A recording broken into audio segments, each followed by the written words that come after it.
My name is Amy McDonough, and I'm coming to you from the SMA Fathers in Tenafly, New Jersey. Here with me today, we are lucky enough to have Mr. Michael Bova, an SMA Seminarian, and he is going to tell us a little bit about his life and past experiences. So, hi Mr. Bova, thank you so much for being here with us today. It means a lot. Thank you. How are you doing? Doing great, thanks. Thanks for inviting me here. Yeah, of course. Good to be here. We're glad to have you. So, to kick things off a little bit, I'd just love it if you could tell us a little bit about yourself. I'm Michael Bova. I was born and raised in Southern California. I went to UCLA for my undergraduate work, and I did my graduate school in pharmacology. I did a 2-year postdoc at the Jewel-Stein Eye Institute, where I worked on protein folding diseases, such as cataract and Desmond-related myopathies. And then I went to work in the pharmaceutical industry in Northern California for companies such as Sugen and Pfizer and Elan Pharmaceutical, where I had a beautiful 10-year run working on CNS diseases, Alzheimer's disease, Parkinson's disease, ALS. And then I was also married for about 4.5, 5 years, and then divorced. And you know, my own life, I think God, He works in mysterious ways. I was a cradle Catholic. I went to Catholic high school, all the way to Catholic high school, but kind of just generally moved away from the faith for about 25 or 30 years. And then after my divorce, I became a little bit more interested in my Catholicism. Again, God has an interesting way of reaching all of us. And He called me to be a priest, and which was a surprise to me. It's not something I had thought about or wanted to do in my earlier life, but you know, it was an opportunity. And when the Creator of the universe gives you an offer to work for Him, then the right the right reply is to do so. And haven't looked back.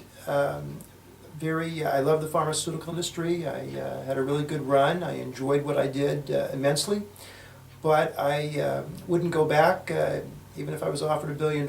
So I'm happy in doing what I'm doing. So Nice. yeah, and part of the calling was to consistent with the calling was the SMA. The SMA offers a beautiful platform to minister to those who are less fortunate than I am. That's part of my calling. Great, thank you. So you touched on this a little bit, but how was that transition from your past career to the seminary and kind of where you are now? That's a great question, Amy. I think in a lot of ways what I did in the pharmaceutical industry, there are parallels, even believe it or not, to what I'm doing now. I led a group at its zenith of about 20 people, and we were in drug discovery. And a lot of what you do as a supervisor, I think, is similar to what you do as a pastor, or or anybody that's as a pastor essentially.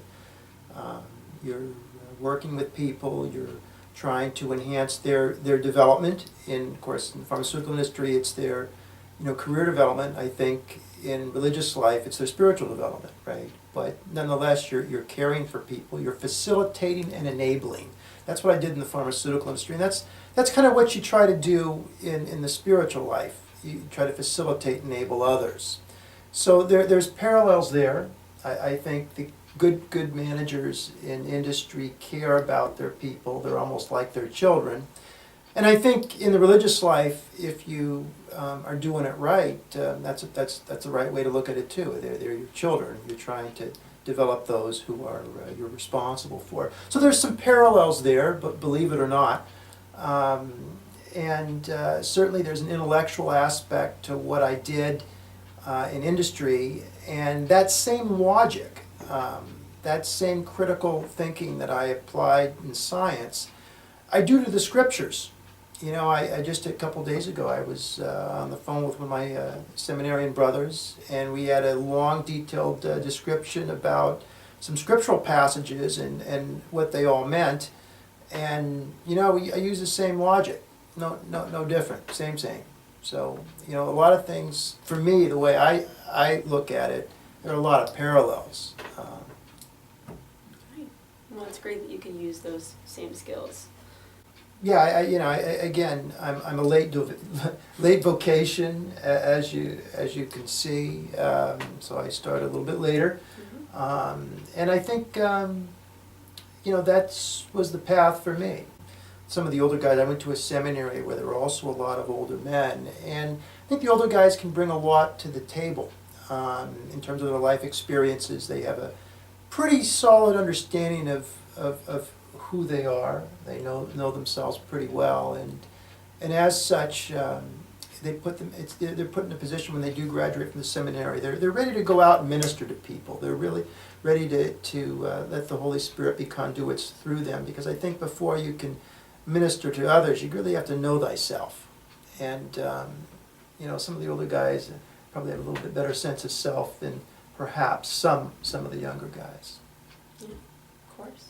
So going off that a little bit, what made you want to join the SMA over other Catholic orders?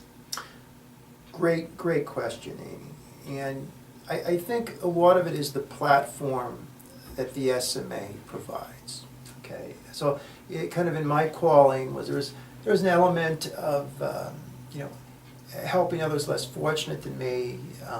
Certainly, you know, Africa fit part of that calling, and the SMA provides a beautiful platform to become a priest, a missionary priest, and minister to others less fortunate than yourself. And certainly, in answering one of your other questions, is I think I gave a lot of talks in the industrial setting, and I wasn't the greatest of all speakers, but certainly in preaching the gospel, you know, it's something that is, I'm not going to say natural, but I'm comfortable with doing that. And part of my development as a industrial scientist was to become a good public speaker, or at least a competent public speaker.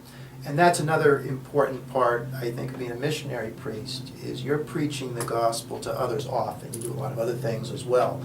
But part of your goal is to preach the gospel and to reach people. And certainly I was trained to do that type of thing in industry. But now, of course, there's a whole different element. I oftentimes say, you know, the scriptures are sometimes a lot more difficult for me to understand and explain than the science is. But, you know, I think that's something that was very appealing to me about the calling, is the opportunity to preach to others. And it's something that I feel comfortable in, for the most part, comfortable in doing. Great. So going back to your time in the seminary, how was that? It was a time of adjustment. I'm a fairly independent person.